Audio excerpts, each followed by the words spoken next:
Mesdames et messieurs, bonsoir. Ravi de vous retrouver sur PPACI TV. C'est l'heure de l'actualité. Voici les titres. Fin de dépôt des dossiers de candidature pour les congrès constitutifs des 16 et 17 décembre 2023 à Ouagadougou. 30 ans maintenant que le père fondateur Félix Houphouët-Boigny s'est éteint. L'on se souvient de l'homme qu'il était. Le congrès constitutif pour l'élection de la secrétaire nationale de la Ligue des femmes aura lieu le samedi 16 décembre 2023 à Ouagadougou. Plusieurs candidates en lice. Les détails avec Ange Abraham. Elles sont 5 à lorgner le poste de secrétaire national de la Ligue des femmes, dont les élections auront lieu le 16 décembre à Ouagadougou. Ce mardi 5 décembre, elles ont effectivement déposé leur dossier de candidature dans les locaux de la commission électorale et application numérique. Yeble Brigitte Tanou, Faye Florentine, Dominique Bessé, Cyril Hortense et Kalou Georgette aspirent chacune à diriger les femmes du Parti des peuples africains Côte d'Ivoire. C'est un moment historique. Un moment historique, c'est le congrès constitutif et électif de la Ligue, le premier congrès constitutif et électif de la Ligue des femmes du PPACI du président Laurent Gbagbo.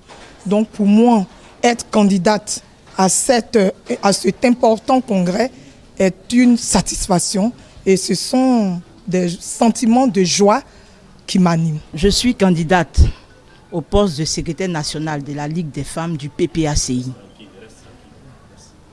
Et je mets ce mandat sous le sceau du renouveau et du rassemblement. Mobiliser les femmes, l'accent sera mis sur la mobilisation des femmes et le rassemblement autour du Père et brandir le drapeau du PPACI pour la reconquête du pouvoir d'État en 2025.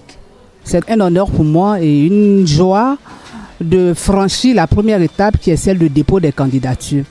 Nous allons donc continuer à travailler pour les étapes à venir. Je suis très heureuse, en tout cas, de l'opportunité qui m'est faite de présenter cette candidature parce que je suis persuadée que l'importance de la femme au sein de notre parti est primordiale, surtout pour les combats futurs et qu'il est certainement très important pour moi de m'engager à la mobilisation, à l'implantation et à organiser toutes ces femmes afin de pouvoir mener les futurs combats. Mais pour y arriver, il faudra être élu lors du congrès constitutif du 16 décembre à Ouagadougou. Ce tout premier congrès des femmes a pour thème quelle organisation des femmes pour la reconquête du pouvoir d'État avec le président Laurent Gbagbo. La présidente du congrès Gisèle Apoyapi rassure les congressistes. La semaine dernière, mes camarades et moi sommes allés à Ouagadougou déjà pour l'organisation pratique, voir un peu comment ça se passe sur le terrain, le lieu et autres.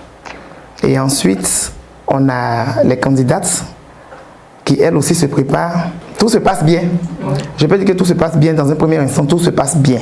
Je demande aux candidates de se tenir prêtes, d'aller vers les électrices, qui sont les délégués, qui viennent d'être élus dans les différentes fédérations, d'aller leur donner leur message. Les congressistes sont attendus qu'ils viennent sereinement. Tout se passera bien. Au terme de l'analyse des dossiers par la commission électorale, les 5 femmes sont retenues pour compétir. Dans le calme et la discipline, donc, les femmes sont attendues à Ouagadougou pour prendre une part active à l'organisation du Parti des peuples africains Côte d'Ivoire. Fin de dépôt de candidature pour le congrès constitutif des jeunes qui se tiendra le 17 décembre prochain, toujours à Ouagadougou. Un élément de la rédaction. L'élection au poste du secrétaire national de la Ligue des jeunes suscite un réel engouement au regard du nombre de candidats à la candidature. Ils étaient au nombre de 15 à la clôture le 5 décembre dernier à vouloir briguer le poste. Aucune candidature féminine enregistrée. Après l'étape de dépôt des candidatures, la commission électorale et application numérique a analysé les dossiers et retenu provisoirement 11 candidats. Mais pour l'heure, la direction du parti multiplie les rencontres pour la réussite du congrès. Ce sont environ 1500 congressistes qui fouleront le sol de Ouagadougou. En attendant la publication de la liste définitive des candidats, les préparatifs vont bon train. La cellule des enseignants du PPACI, sous l'impulsion du secrétaire général adjoint chargé des structures spécialisées d'activité, se retrouve en assemblée générale ce samedi 9 décembre 2023 au siège du parti. Au menu de cette rencontre, état des lieux et perspectives. Sylvain Lobo. Il est indéniable de le reconnaître. En Côte d'Ivoire, les enseignants ont toujours joué et continuent de jouer un rôle déterminant dans la vie politique du pays. Pour se rafraîchir la mémoire, dans les années 90, les enseignants tels que Laurent Gbagbo, Francis Banga-Vaudier, Zadi Zarou, Simone Eivé Gbagbo, Bamba Morifere, Niamey Messou, pour ne citer que ceux-là, ont participé à l'instauration du multipartisme, ouvrant ainsi durablement l'espace politique permettant à de nombreuses formations idéologiques de sortir de la clandestinité. Dans les années 2000, les enseignants, à travers des syndicats forts, ont joué franchement et fortement leur partition dans la cession au pouvoir d'État du président Laurent Gbagbo. Cela explique-t-il l'acharnement continuel dont la plupart d'entre eux sont victimes depuis 2011 avec l'avènement des différents gouvernements de l'ère Ouattara. Pour répondre efficacement à cette question et vaincre le signe indien, les enseignants du PPACI, toujours à la pointe de la lutte émancipatrice et sous l'impulsion du secrétaire général adjoint chargé des structures spécialisées et d'activités, Joachim Serikba Zéléi, ont décidé de sonner le glas par la mobilisation et le rassemblement de leurs adhérents.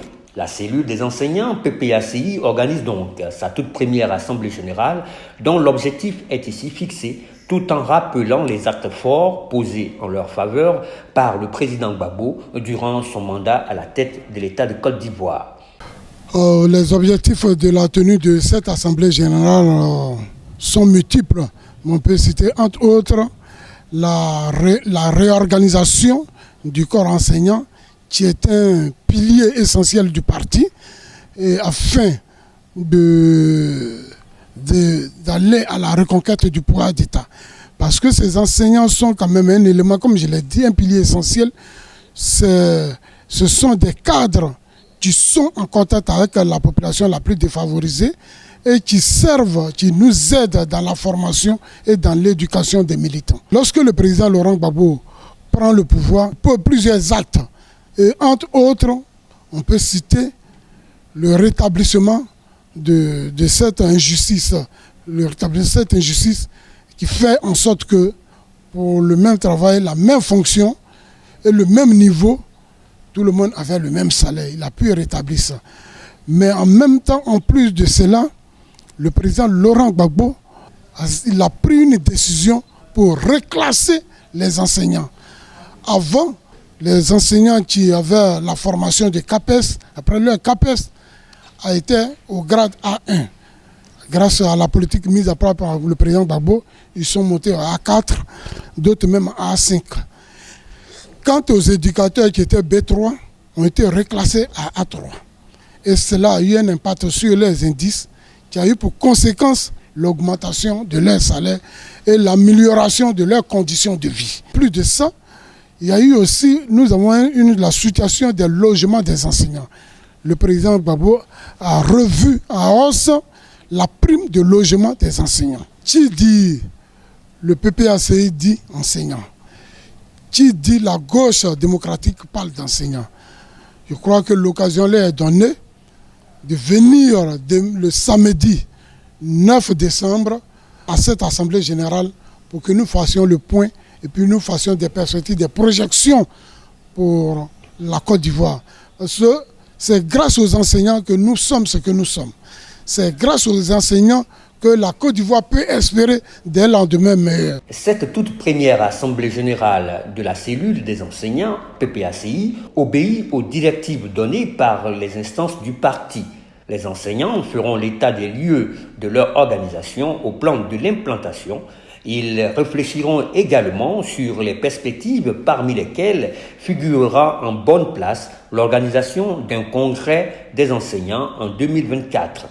Toutes ces activités visent une seule échéance, les élections présidentielles de 2025 avec la participation du président Laurent Gbagbo, bien sûr, après la lutte de son inscription sur la liste électorale de la CEI.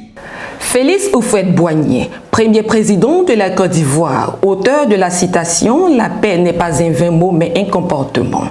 30 ans après sa disparition, que vaut cette citation pour ses héritiers? Kevin Comenan. 7 décembre 1993, 7 décembre 2023. 30 ans que s'est éteint Félix Houphouët-Boigny, père fondateur de la nation ivoirienne indépendante. Toute sa vie durant, Nanan Boigny n'a cessé de prôner la paix entre les fils de la Côte d'Ivoire et la paix entre les pays de la sous-région, mais aussi la paix dans le monde. Au nom de cette paix, Félix Houphouët-Boigny va ériger la basilique Notre-Dame de la Paix et la fondation Félix Houphouët-Boigny pour la recherche de la paix à Yamoussoukro. Sa disparition survenue le 7 décembre 1993 a sonné la guerre entre feu Henri Konan Bédié et le chef de l'État actuel Alassane Ouattara, ses deux principaux héritiers. Débute alors une zone de turbulence pour la Côte d'Ivoire. En 1999, le pays connaît son premier coup d'État. En 2002, une rébellion qui scinde la Côte d'Ivoire en deux. Des crises de l'identité durant toute la mandature du président Laurent Gbagbo qui a été émaillée par les menaces des uns et des autres. Se réclamant oufouettiste, le président actuel semble avoir oublié la citation du père fondateur. Nous disons la paix pour nous n'est pas un mot, mais un comportement.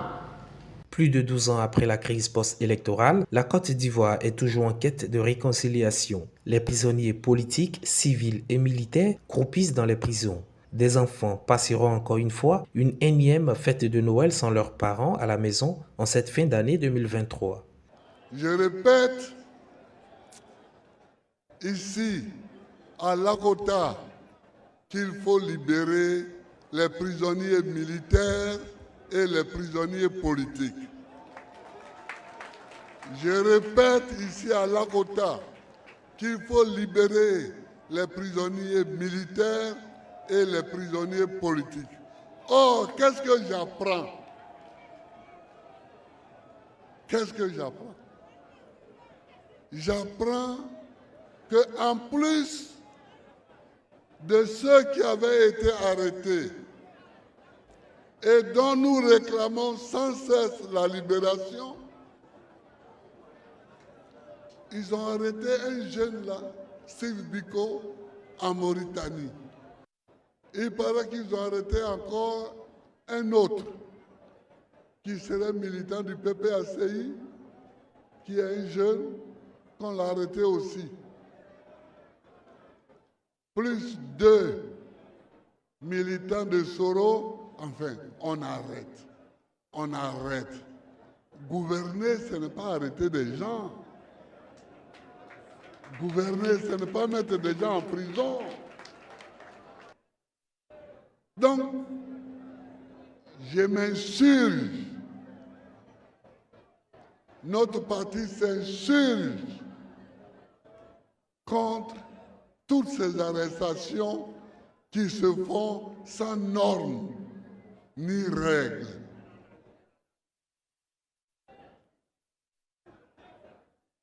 Ça se fait sans normes ni règles.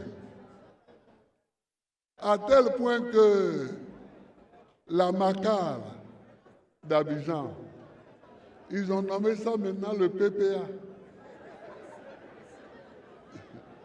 Maintenant, ça s'appelle le PPA. Port pénitentiaire d'Abidjan.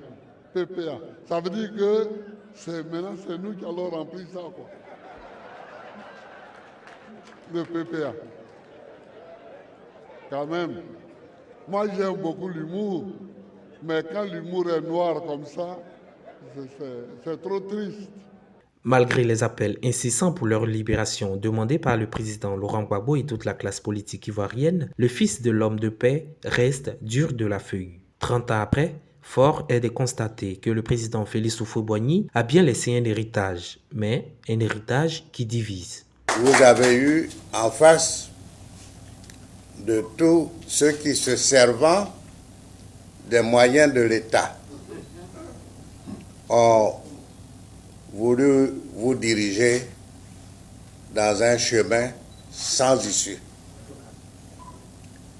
Car ce qu'ils ont entrepris de faire est sans issue pour la Côte d'Ivoire et pour les Ivoiriens. Et c'est la raison pour laquelle vous avez vu pendant cette campagne qu'ils ont mélangé à dessein notre logo avec leur case. Mais Dieu merci, tout cela est fini. Car nous sommes sortis du RHDP définitivement. Et nous ne reviendrons plus là-dessus. C'est ici que prend fin cette édition. Merci de nous avoir suivis. Rendez-vous est pris pour un prochain numéro. Au revoir.